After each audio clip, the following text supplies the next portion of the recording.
wasn't expecting to have to do that. I wasn't expecting to have to figure out whether my orientation was right or not. And it's still up at the top, which kind of concerns me. So hopefully this won't be a wasted hour for me anyway. Well, I guess it would be for you too if you watch the whole thing. Okay. So I was going to read some stories again today. I mentioned last time that one of the platforms that I write on is Medium. It's medium.com. And I've been writing on that platform for 3 years. This year is the anniversary of 3 years of writing on there. And so I've got a lot of stories. Now, some of them, I'm not sure how familiar you are with Medium. Some of the stories are about the platform itself. That seems to be a very popular topic, especially with newer writers. New writers on the platform are always curious about what works and what doesn't work, and what writers who've been on the platform for a while, what they think about the different features of the platform. For when you get monetized on Medium, which doesn't take very much at all. It used to take 3 stories published and a minimum of 100 followers. I think they've done away with the follower requirement. I don't think you have to have 100 followers anymore.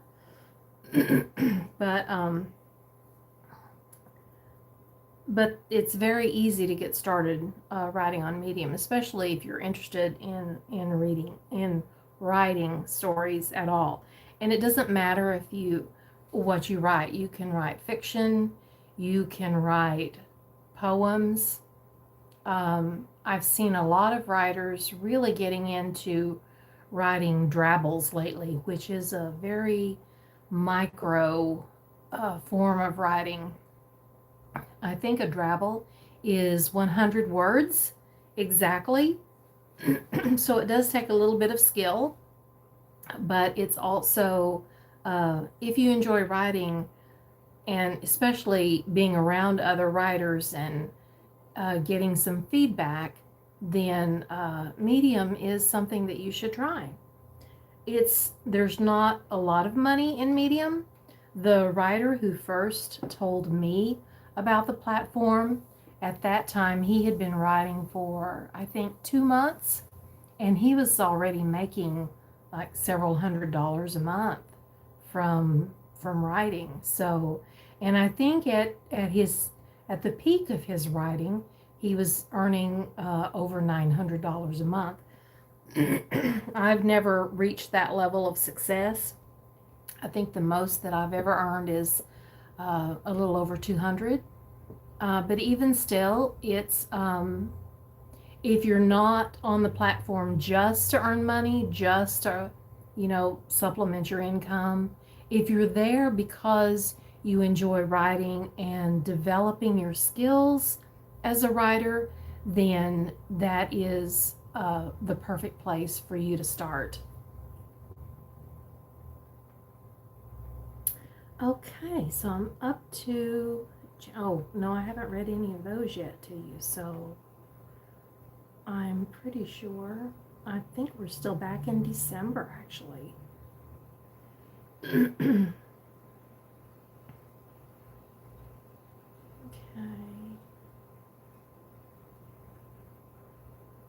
And some of these stories, I mean, when I'm looking at them, it reminds me of events that were happening at the time. It's almost like a diary, looking at a diary, things that you've written before. Okay. Okay, we read Adam's plan. Okay, the one that I wrote that I published right after that was called Incident at Midnight, with a subtitle of Be Careful What You Wish For. And this was published on December the 12th, 2021. Okay. Trash, bathrooms, surfaces, and floors. Empty the trash cans under each desk. Dust the corners. Vacuum and sweep. That was the routine every night. When she followed the routine, nothing was forgotten or skipped. From the time the 3-story office building closed at 5 p.m. until 2 in the morning, she kept that routine, stopping every 30 minutes or so to straighten her aching back. When she reached the middle floor conference room, she sat down in the overstuffed leather chair beside the door and rubbed her sore feet. This had been Marie's job for about 6 years now, and she really was grateful to have the work. She didn't mind that she had to sleep until noon every day. The neighbors were quiet, and her children had left the nest many years ago and rarely visited. Marie denied ever being lonely. She insisted there was always too much to do and not enough time in which to get it done. Well, that was true. She loved reading. Real books that you could hold in your hand with real pages and that smell that books come with. She loved to open a book, new, old, it didn't matter. Put it up to her nose and breathe in deeply. Ah, lovely. The best feeling in the world was when she first checked out a book from the library, or on special occasions, bought from one of the local bookstores, and read the inside jacket. These people would soon be her companions. She would know their thoughts, their motives. She would feel with them, laugh and cry when they did, be surprised or sad when the plot twists happened, as they almost always did. And it's not that she was a hoarder, she told herself, but you can't just give good books away. You might want to read them again one rainy afternoon. It is such a comfort to read a book you already know the ending to. Sometimes no surprises are a good thing too. When cleaning, Marie especially enjoyed the office on the top floor of the building. It belonged to an attorney, a Mrs. Deloitte of Deloitte and Sanders. Ms. Deloitte had a beautiful inlaid wood desk with a leather top under glass and took care of it herself, not trusting anyone else with its care, and she was often still working in front of it when Marie finished cleaning in the early morning hours. But when Mrs. Deloitte was not there, Marie enjoyed sitting at the desk in the matching leather chair and imagining that she had a completely different life. She would dream of what her house would be like and the fabulous vacations she would be taking, and the clothes she would wear at her dinner parties with all of her celebrity friends. Sometimes she would be so focused she could almost hear the laughter of her important guests and smell the delicious foods that her cook had prepared. Once she had been sitting here in the chair at this fabulous desk when the elevator went ding, and she had jumped up, grabbed the trash receptacle, and hurried toward the door just as Miss Deloitte rounded the corner. It didn't happen that often, though. Tonight, the light was on in the attorney's office. Marie checked her watch. It was nearly midnight, and once again she wondered what it would be like to live that fabulous life of the wealthy and powerful. She continued thinking about it as she cleaned the waiting room, the bathrooms, and the hallway. leaving the main offices for last. Oh, I'm catching some typos that I did. I can't believe I missed them. Hoping that Miss Deloitte would go home so that her own work could be finished. Inside the office, Christine Deloitte reached for another file on the stack of cases that needed her attention yesterday. She was so tired. Her husband Harvey had insisted on her staying at the dinner party until the last of the guests had gone home, so she knew the work that should have been finished by 10 p.m. would now take her until about 4 o'clock in the morning. And then she had court at 9 o'clock. She listened as the vacuum cleaner in the hall stopped. How wonderful would it be to have a stopping place for your work, to enjoy going home, to relax, maybe lose yourself in a good book. She checked the calendar. 7 weeks until her next vacation, and she had so many projects at home that she needed to get to. A real vacation was not an option. She heard the cleaning lady coming down the hall. How nice would it be to have such an undemanding job that didn't require deep thought? For a moment she let her mind relax and savored the thought of escaping from this merry-go-round of a career. To actually start your work and know when it was done, and then you were blissfully free until the next night. No surprises, no ups and downs. Monotony sounded wonderful. Marie entered the office and headed for the trash bin, dust rag and polish in hand, and Christine pretended not to watch as the cleaning woman moved efficiently around the room, completing her tasks. Marie felt the eyes of the other woman following her, and pausing for a moment, remarked shyly, "Working late, ma'am?" Christine's eyes widened. "Yes, unfortunately. You too?" Marie's smile came and went quickly as she nodded. Christine reached under the desk to hand the trash can to the cleaning lady, and for a moment their fingers touched. The clock struck midnight. Each woman felt lightheaded and dizzy for a moment, and then time stopped. Marie looked around. She was in a beautiful bedroom, wearing a lovely lavender dinner gown with heavy beading around the collar and down the sleeves. She turned slowly and saw her reflection in the mirror. The face was not hers. It was Christine Deloitte's, but it was pinched and unhappy, pale and filled with distress. Before she could admire her rich surroundings, she heard a man's voice complaining about the overcooked vegetables at the dinner table and accusing her of ignoring the congressman's brother who'd been invited. She felt sick to her stomach and her head hurt. The man continued to whine about what she hadn't done correctly and what she ought to have done differently, and was she really going back to the office tonight, and couldn't they have just a normal life once in a while?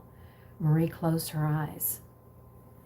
Christine opened her eyes and knew she was standing in the janitor's closet, even though she couldn't remember ever seeing the inside of this room. She was holding a mop and had apparently just made mop water. It was clear and hadn't been used yet. She noticed that her back was aching terribly and wondered how she was supposed to mop with this horrible pain. In fact, now that she was thinking about it, there weren't too many places on her body that didn't ache, to some degree. She stepped into the deserted hallway and noticed a mirror on the wall in the lobby. The face she saw was not her own. It was drawn and wrinkled, and so tired looking. And she was expected to mop the entire building? Just thinking about it was exhausting. She felt sick to her stomach and her head hurt. Christine closed her eyes. When each woman opened her eyes again, they were staring at each other in amazement. In just a few moments of time, Years of knowledge had passed between the two. Each one now understood that there is a price to pay no matter what lifestyle is chosen. And happiness, or lack of it, doesn't come just from possessions, work, marriage, or being alone. Christine took the first step in this new, unexpected friendship. Would you like to meet me for coffee sometime? I think we have a lot in common, don't you? And that story actually got only one comment. So let me read that comment. It says, Truth. This is from a girl named Abby. What a lovely story with a true moral. Bravo. Well, sometimes you get short comments and sometimes you get longer comments, but you know, the thing that I really appreciate about writing on Medium is that I don't think I've ever gotten an ugly comment. And believe me, I've written on another platform. I think I mentioned this yesterday as well. I write on Newsbreak, and Newsbreak doesn't require you to read the comments and to respond. And thank goodness, because the couple of times I've gone in there, people are just horrible. They're awful. It's like the fact that you're invisible to the person who wrote the article means that there's no accountability. And you know, my mother always said, if you can't say something nice, don't say anything at all. So there have been a lot of articles excuse me, that I haven't even left a comment on.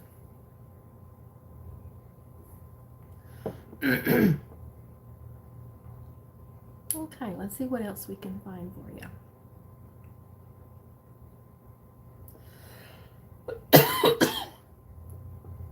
That cough does not want to go away.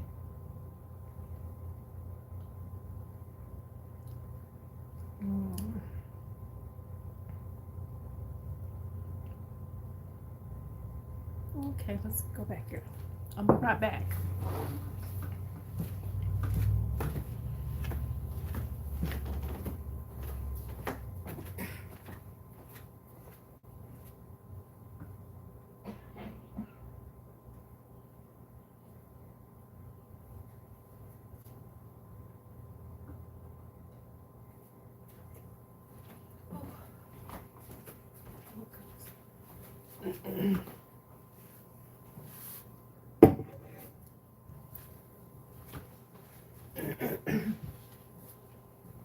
Okay.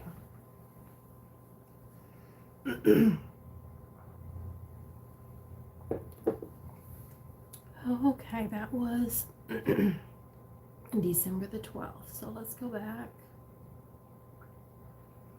and see what else we can find.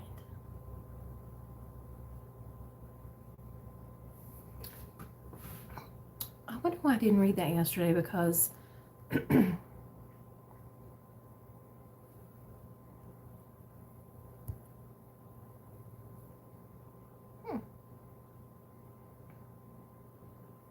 well,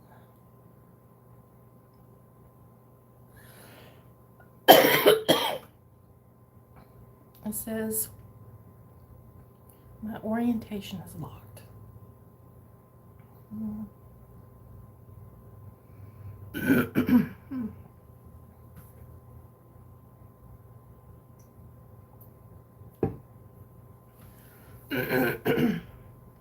Because I did read that one story, The Yellow Bandana, yesterday, but the one I just read was published before that. Okay, now this is not a fiction story. Is that better?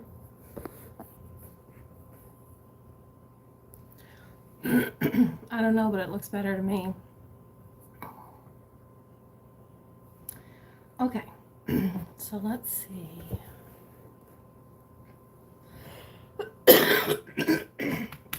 Excuse me.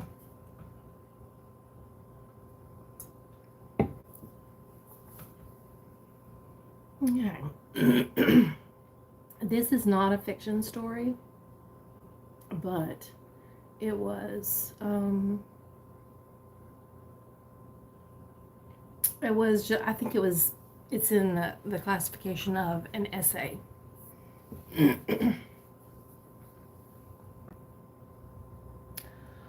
Okay, Amanda, if you're watching, I don't know how I messed up on my orientation, but I did not have my my tablet sitting the same way yesterday, and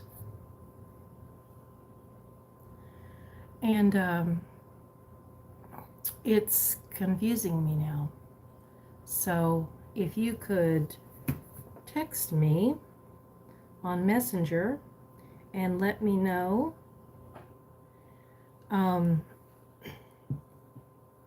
if I am sideways on the computer, I would appreciate it. Okay, so okay, so the essay starts. Now that I have reached the age where I am officially a grown-up, it still annoys me when a younger person calls me ma'am. Do I?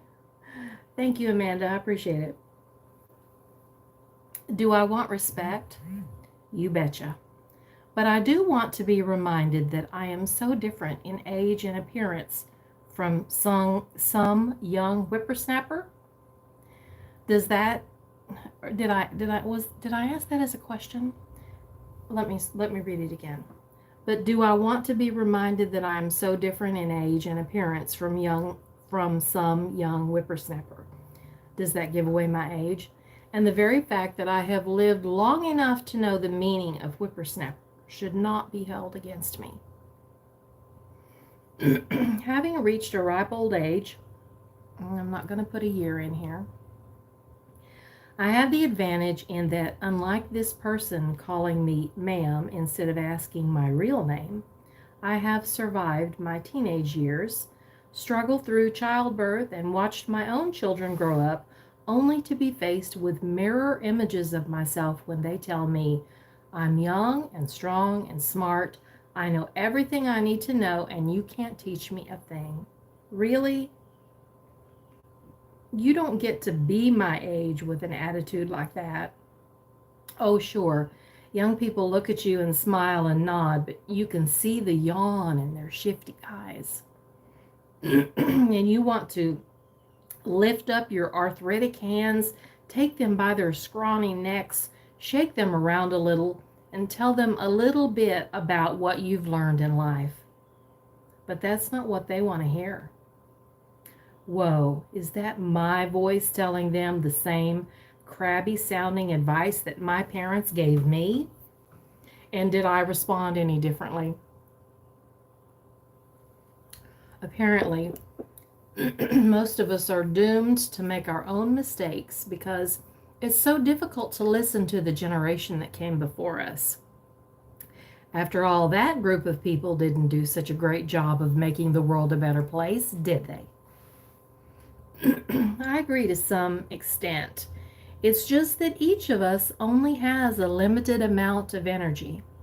And usually we are so whittled down by life that sometimes it's all we can do to take care of our own little corner of life, let alone have the motivation to go out and tackle the really big changes we'd like to see happen in the world.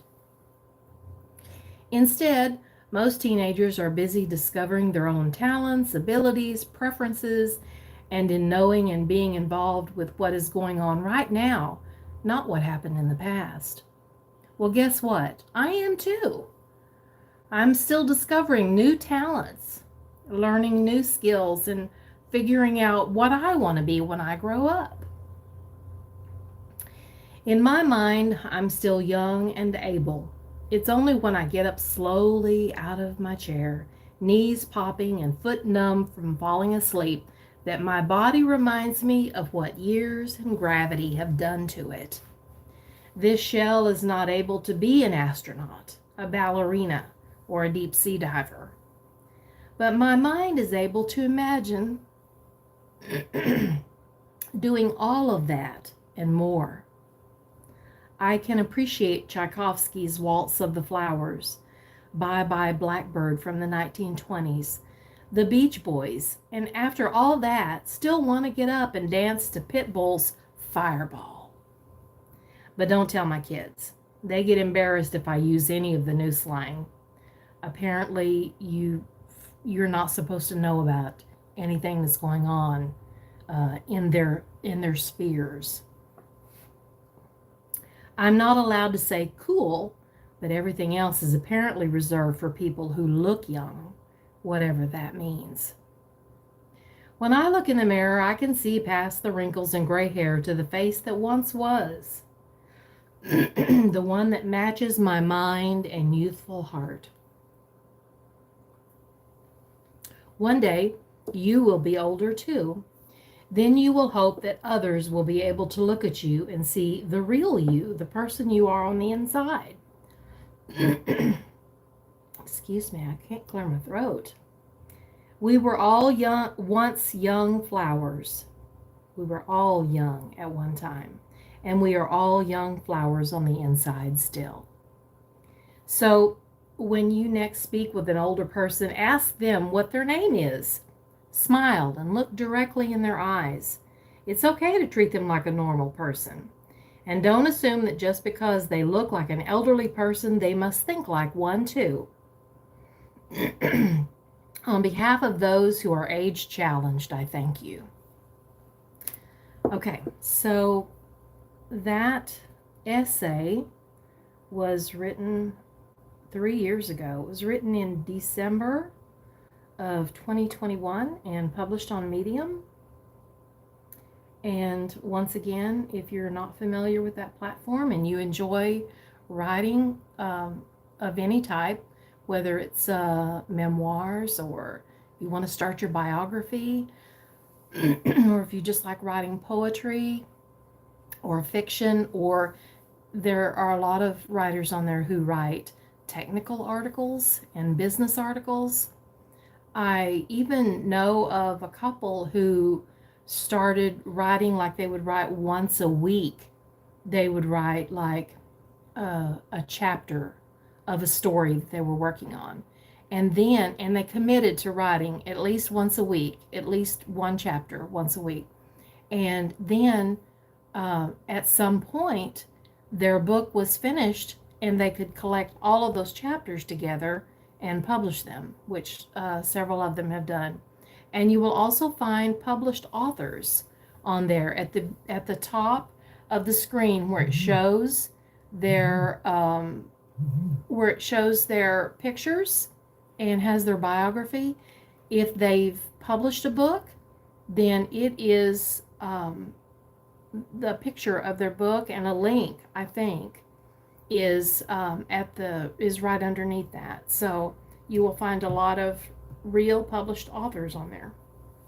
They may not be famous authors, although there are some famous people who write on Medium as well.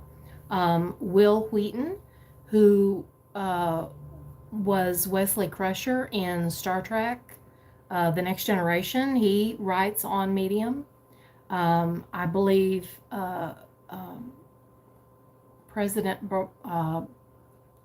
Obama still has an account on there. And there are Bernie Sanders, I think, has an account on there. There are a lot of people who just enjoy writing on there, writing on the platform, and there's a pretty good audience too. I think there's over 200,000 writers on Medium. I'm not sure how much time they spend on the platform, but they do have accounts and they do publish from time to time. Okay, so that article was written in December again. So let's go back and find the next one after that. Okay, so the next stories after that is actually a longer story that I split up into three. So I think I'm going to skip that one for now because I'd have to read all three, or else you'd be left with a cliffhanger and you might not come back and hear the end of it. I don't know. We'll have to set aside time for that. And then, like I said, some people write, and I'm noticing here that I wrote a lot of articles just about writing on Medium itself, which if you don't write on Medium, they probably wouldn't be as interesting to you. But anyway. Okay, here's another short story that I wrote that same month in December of 2021, and I named it Report from India. Okay, and I'm just going to jump right into the story because it doesn't have an intro. I'll write you a 500-word report and have it ready in 24 hours, said the aspiring young writer, eager to make her online sale. I agree to your terms, was the only thing the return message stated. Your payment has been sent, and we will pay extra if the document is completed ahead of schedule, as we said, with an extra bonus if you have it ready in less than 12 hours. In Vandalore, the young Indian girl shrugged. A job is a job, no matter how small, Annika reminded herself, as she opened up a new search page to research the ports of India. And I do enjoy these writing jobs, she thought. With so many ports to write about, the problem was going to be how to keep the report under 1,000 words. She leaned back in her chair with a contented sigh. Finally, a challenge to her writing ability. She could easily have it ready in the allotted time, and the bonus would come in very handy. An hour later, Annika typed in the search bar for more information about Port Blair in the Andaman Islands and stared at the monitor. Oh, I just caught another typo. And stared at the monitor, her body stiffening. Her screen had gone blank now, except for these words: You are being watched. Do not react. Follow instructions exactly as they appear next. Your life may depend on how well you can act as if nothing is wrong. You will now pick up your phone and go to the bathroom in your house. Your next message will be on your phone. You have 5 seconds to do as instructed. The screen went blank to a lovely picture of a beach near Port Blair. Annika covered her mouth and pretended to yawn as she picked up her cell phone and stood in one motion. Heart pounding, she walked at a normal pace to reach the small bathroom in the hallway. Closing the door, she leaned back against it, letting her tense shoulders drop. The phone buzzed and she recoiled as if it were a snake, almost dropping it on the tiled floor. From her bedroom, she could still hear the radio. The announcer was talking about the latest movies playing in Chennai, only an hour away. The announcement stopped, and an old Elvis song started. Suspicious Minds was always one of her favorites, but now it seemed eerily applicable to her current situation. You know, that is one thing about writing words as opposed to saying them. Sometimes it's easier to write a word that you can't even pronounce. For instance, I don't even know if I'm pronouncing Vandalore correctly, which is in India, or Chennai, but that's what they look like. So I'm hoping that if someone watches this and you are from India, that you don't get too upset whenever I'm butchering your language. Glancing at her phone, Annika read the message being texted to her now. You've agreed to write an article for an American. Have you completed the assignment? No, I have 2 days to complete the article. What is going on? Should I call the police? She texted back. No, do not call the police. They can't help you. The assignment is a cover for the real purpose this client has for using your services. The article you are working on will allow this client to have a shell document they intend to use to transfer money out of the country illegally. We are tracking them, but in order to gather as much information as possible, you must complete the assignment. After you complete your work, we must also have access to the finished product in order to insert our code that allows us to know where and when the money will be transferred. Do you understand? We're sending the email address and we'll be in touch again in 6 hours. The screen went black before Annika could send a reply. This just gets stranger and stranger, she thought. She flushed the bathroom toilet, washed her hands quickly, and went back to the computer. Focus on the assignment, she told herself. Just finish the assignment, and after that it would be over, and she could figure out what to do next. With no idea as to who her client really was, or who was keeping tabs on them, there wasn't anything she could prove, and no information to give the authorities anyway. 5.5 hours later, Annika was finishing up the first draft of the report and had begun editing when a message from her client popped up on her work page. Is the rough draft ready? Yes, but I need to edit and polish to make it the quality service I always provide. That is not necessary. We are sure of the quality of even a rough draft written by you. We are ready to transfer the bonus if you can upload the document within 15 minutes. Annika thought quickly. She would have to be fast to get this right. Can you give me 20 minutes? I insist on a couple of sections that must be edited to be just right. 14 minutes now, Annika. We must have it in 14 minutes or there will be no bonus and no extra payment. These people knew her name. She'd only used a screen name on her profile. They must have done some digging. That meant they probably also had her address. Fine, I will have it ready and uploaded in 14 minutes. Please don't complain about the quality on my website review page. I don't want this to affect any future work orders from clients.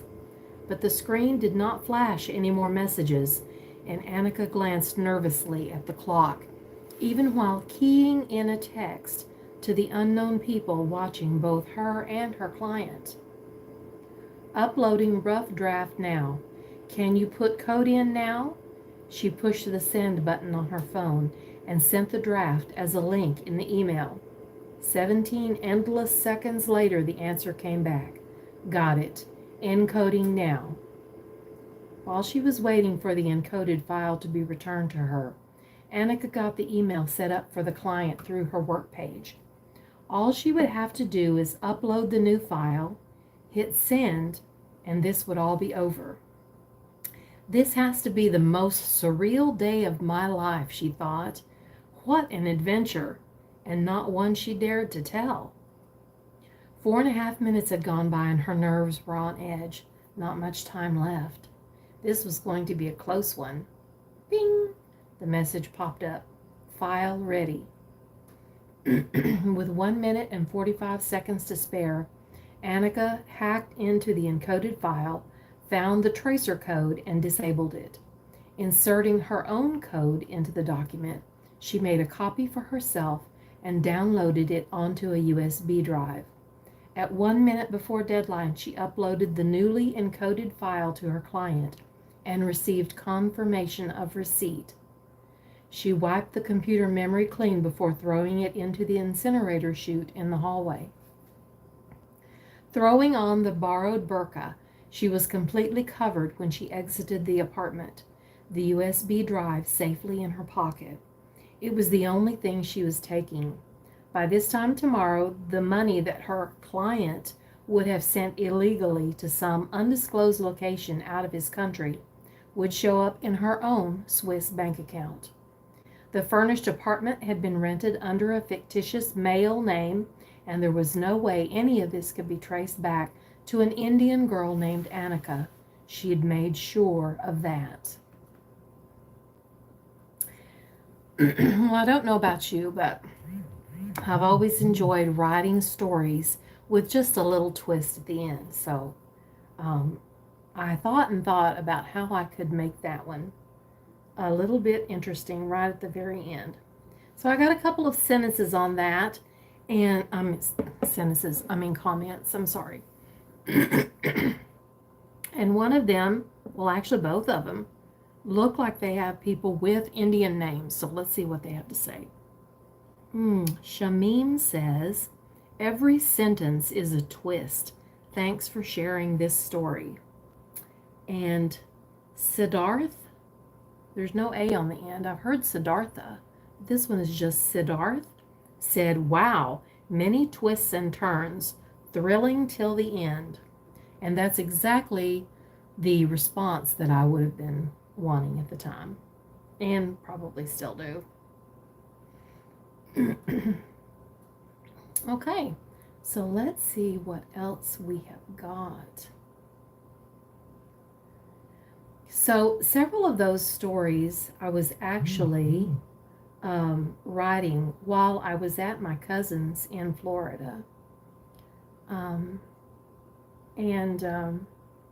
don't know, I think I somehow got back to the wrong page. And so I remember when I was visiting her, and I was there for about a month, and the weather was perfect every day, and I really enjoyed the time. I mean, I would usually spend the early morning hours writing on Medium, because that's her husband was doing the same thing. He was in there busy writing his articles, and he really has a good sense of humor as well. So he enjoys writing listicles, which are like top 10. I think one of his better articles was, or most popular, I should say, because they're all good. One of his most popular articles was the top 10 things you should know by the time you're 60 or something like that. That's actually pretty funny. But he has a really good sense of humor. And besides that, he enjoys writing about sports. So, and when he writes about sports, he can be serious, but he also sees the humor in anything that's happened on the sports scene. So you will see humor in his sports articles as well. So I enjoy reading him. Anyway, so he would spend his mornings writing, and probably till 1 or 2 o'clock in the afternoon. And my cousin would get up a little bit later, and she would get around, and she was really into all of her crafting activities at the time. So she enjoyed using her Cricut and making all kinds of different objects for people, and then she was selling them on Facebook Marketplace. But in the evenings, that's when we really had the most fun, because I didn't realize up until that point that she had a love for British movies and films just like I do. And so we would spend our evenings watching Downton Abbey, or we watched Poldark together because she hadn't seen that. And then, of course, anything that remotely had to do with Jane Austen, we had to see those. But we had a really good time, and I did manage to get some work done. And I think it was while I was in Florida is when I had the month, my highest earning month on Medium, I think I made $230 or $260. I'm not sure, something like that. It's never been an option for it to pay all of my bills. I mean, if I was earning $900 a month like Larry was, I probably could have paid all of my bills. But anyway, it's a nice little extra income, and I think writing, when you're using it to satisfy, that creative urge that you have to produce content, it can be very satisfying work. Let me see, what's this one about? This one might actually be an essay as well. It's called Random Friday Thoughts. I must have been digging deep into the barrel for something to write about this day. Okay. Oh, and see, I told you before that reading through some of these stories and some of these pieces that I wrote remind me of what I was going through back then, almost like a diary. And so this one starts out by mentioning that I hadn't been feeling well because I did get sick right after I got there. Anyway, it says, just wanted to share what's zipping slowly through the aged neurons today. I haven't been feeling well the past week, so the brain is a little more sluggish than usual. I'm wondering if this next year will see the end of the pandemic. Oh, that's right. We were still in the pandemic at the time. I've heard they tend to last, on average, about 3 years. I'm wondering if I'll ever get that dryer paid off. We did, by the way. Big update. And why didn't I just pay cash? Probably because we were broke and needed to do it that way. I hope my son will find homes for that last batch of 7 kittens. Well, we don't have them today, so I'm pretty sure he did. Before they outgrow being cute, and no one wants them except us. But he's probably too attached. He is always very attached to his cats. I worry about skin tags. What if new research shows that they're all cancerous? Man, I hope not, because I do have a few more than I did back then. And if I can get by without homeowner's insurance for another 6 months, shh, don't tell anybody, I still don't have it. The house could burn down. It hasn't yet, and I hope it doesn't, but anyway. I hope that my vehicle lasts another 10 years, because I just got it paid off and love having no car payments. I still have it, but it looks sadder than it used to. That's a story for another day. And I'd like my clothes to last that long too, because I hate shopping. In fact, I'd still rather shop at a thrift store than I would brand new. Although brand new clothes are pretty, I just can never find anything that really fits me well. I want to start walking my 10,000 steps daily again, but I'm exhausted just walking to the car and back. I wish I could just sit outside and take a nap in the fresh air. It's December, but the mosquitoes won't leave me alone. Plus, how in the world can I get up in the morning and get ready to face the day, and the next time I look at the clock, it's 3 p.m. and the day is mostly gone? It's incredibly exhausting having all of these thoughts running through my head all the time. Just random stuff, but so tiring. I think it's time for a nap. How's your day going? Okay, and on that essay, if that's what you want to call it, I think it's more like stream of consciousness writing. I got 2 comments.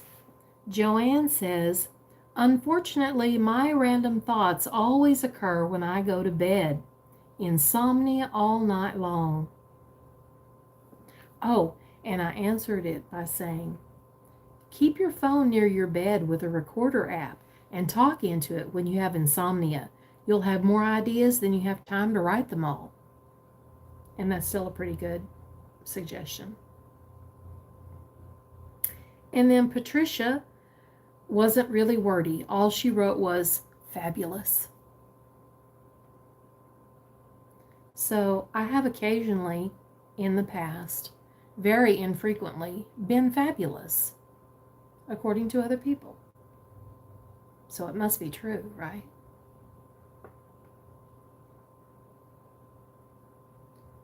Okay, oh, and I want to click on medium again. I want to click on the back button because I want to find the one after that. Okay, I might or might not read this next one because it's an essay too, and it might be a little bit drier for you. It's called Living the American Dream. America has a concept known as the American Dream, quotes in quotation marks. Having it all: money, sex appeal, youth, expensive houses and cars, status and fame. It never ends. We're conditioned to believe that gaining more means we are worth more. The wealthy are unsatisfied because they worked so hard to get more, and now what was supposed to make them happy doesn't. The middle class and the poor are frustrated because they are striving for more money. They think that will make them happy and respected. People have forgotten what real happiness is. Happiness and satisfaction are found in jobs well done, in living a good life with those we love. It's not material things. Those things come and go, or get replaced with the next new thing. What is popular doesn't equal your purpose. Pursue your purpose first, and everything else will fall in place. It was a very short essay, and I got 3 responses on that. Joanne, who must have been hoping that I'd write something good after my last article, says, "So true and sage advice." And Georgianne said, "I know there's nothing to pursue, really. The balance to the noise and eager beaver craziness we experience as Americans is, of course, meditation, even a few minutes a day." Well, meditation is one part of the puzzle, definitely. And Bruce says, Richard Cory by Edwin Arlington Robinson. Always a great read and timeless in relevance. I guess it must have been on the same topic as my article. And I replied to him, yes, I'm not the first or the last to talk about the pitfalls of never being satisfied with what we have. So it makes me wonder how often other medium writers go back and look at what they've written 3 years ago even.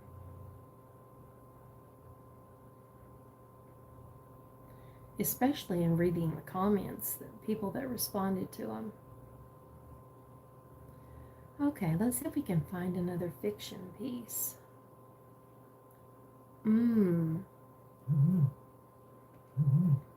Okay, so this one is called Mommy, Let's Pretend. This is a short story, but as with all short stories, as with a lot of my short stories, it starts with a picture. Sometimes I can look at a picture and get an idea for a story. So this one starts with, Chrissy watched as her 6-year-old son's breath came out in short puffs in the cold winter air. At least Josh had his jacket on, the one he'd been given at the shelter in the autumn. It had been too big on him then. Now the sleeves were too short, and it was a little tight across the shoulders. But maybe it would last through winter. Please, just last a little longer. Honey, it's time to go find breakfast now. Josh obediently opened the door of the van they'd slept in last night and stepped out into the frost-covered lot. The white '72 Chevy van was roomy in the back, and no one ever bothered them here in the abandoned salvage yard. It was home, even if it was near freezing on these late February nights. Just a few more weeks, spring would be here, and the weather and maybe her job prospects would get better. Chrissy and Josh began walking to their favorite restaurant. The buffet breakfast served each morning consisted of juicy sausage patties, lean strips of crispy bacon, golden hash browns, fluffy yellow scrambled eggs, buttered toast, and fresh fruit. A mountain of food was prepared each day, and Chrissy knew from experience that this was the most popular place to eat breakfast early in the mornings. But instead of heading for the entrance, she and Josh turned the corner in the alley to find the dumpster. The dining room leftovers were carried out every 15 or 20 minutes, and all they had to do was pick through as much warm leftover food as they wanted. They could graze for an hour or so, as long as they stayed out of sight. She had brought a backpack for extra that she would save, if needed, for the rest of today's meals. This morning, however, she noticed a couple of new people waiting for the next trash bag to come out of the dining room. Usually there was plenty for the 5 or 6 individuals who showed up for a meal. She knew some of them by name. Most were men who hadn't worked in a while, but who had families they needed to take food to. Everyone was always so careful not to mess this up for the others. If the manager became too irritated, he'd call the police, and a lot of people could go hungry. The back door to the restaurant opened. A busboy came out with a couple of trash bags, deposited them in the dumpster, and hustled back into the warm building. Chrissy and the others waited for about 10 seconds, then headed to the dumpster. A couple of the men were already arguing. "You've been here for an hour and had your fill. Let's take turns. We all got kids who got to eat too." That was Merle, and his word usually was obeyed. But the new guys didn't know that yet. One of them, Bo, was objecting that he hadn't even gotten any of the food that came out the last 2 trips. Merle reached out, took him by the collar, and shook him roughly a couple of times. "Looky, you.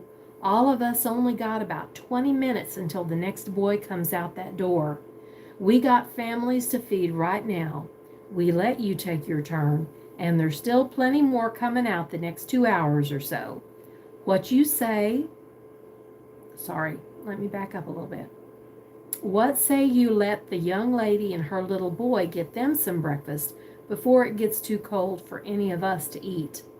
He nodded at Chrissy, who gave him a grateful smile and immediately started going through the first bag. She found 4 untouched sausage patties right away, then a couple pieces of toast. Josh liked the hash browns the best, and that took another minute of going through the pile to find one that hadn't been covered with ketchup or less appetizing condiments. Finally, she stepped back and looked at Merle, who gave her a wink. "See you tomorrow, Merle. Thank you so much."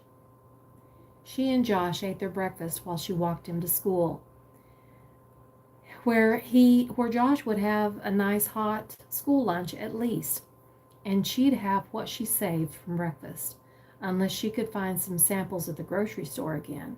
But she couldn't count on that. And the city only had one soup kitchen that served 1 meal each day, usually dinner after 5 p.m. The sign said it was served late so that no one had to go to bed hungry. And she and Josh depended on that meal. Chrissy used to get food stamps, a government program for low-income families. But when she lost the apartment, she was afraid that without a proper place to live, the government might try to take Josh away from her before she could get back on her feet. So that's when they started scrounging. In the months since they had been sleeping in the van, she'd applied to job after job, interviewed for several, but hadn't been able to find a day job that would work around Josh's school hours.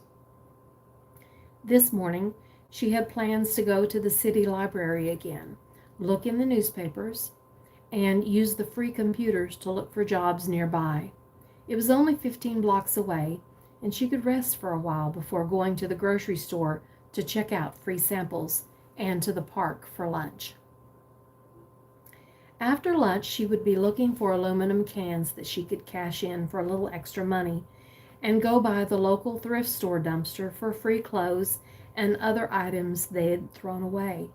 She found a pair of earrings recently in an overlooked jeans pocket. She'd worn them to a job interview on Tuesday, and on Wednesday she had sold them at a pawn store for $10. While walking to the library, she had a lot of time to think.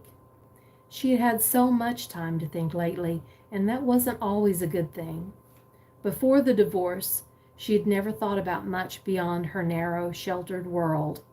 If she were driving to the store and a man came up to offer to wash her car windows at the stoplight, she never talked to him, tried to make eye contact, and never thought about what his day-to-day life must be like. Now she was all too aware of all of those things.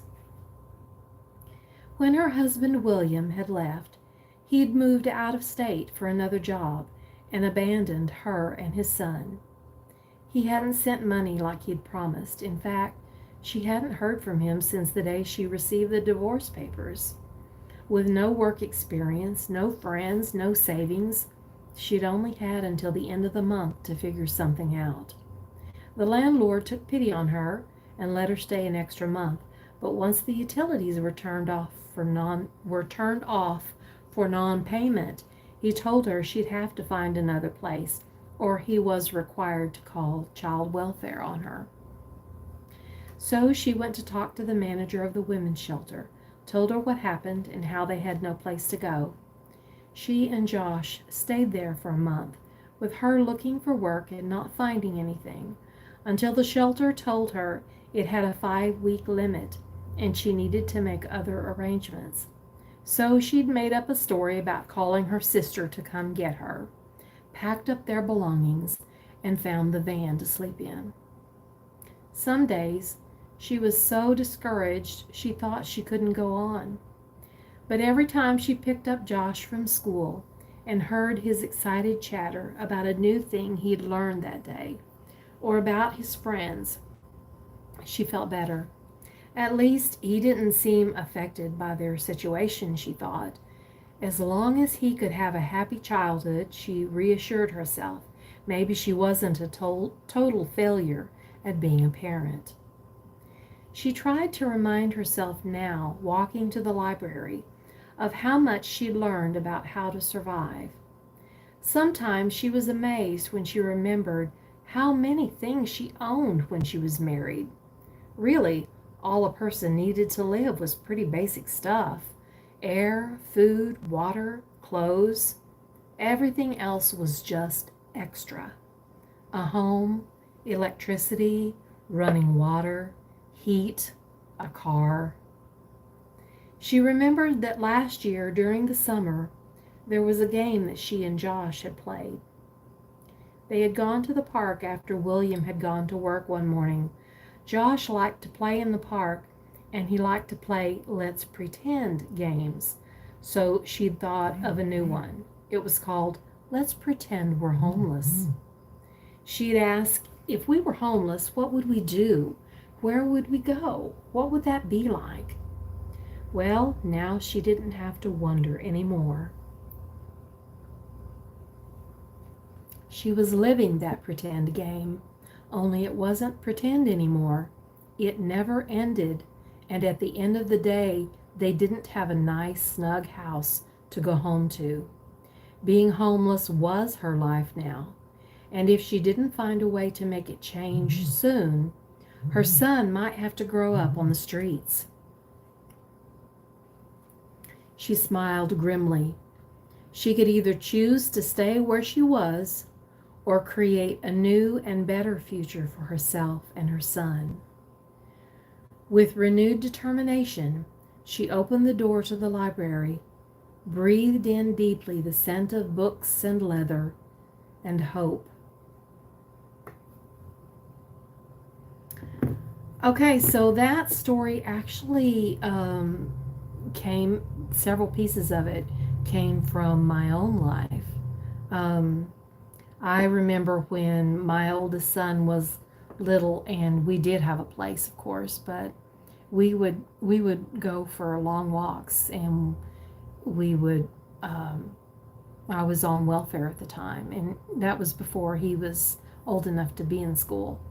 And I would say, let's pretend that we're homeless, and so what would we do? And he had a really good imagination. So, we'd sit and talk about, where we could sleep, or what we could do during the day, or what we were going to do when it got dark, things like that.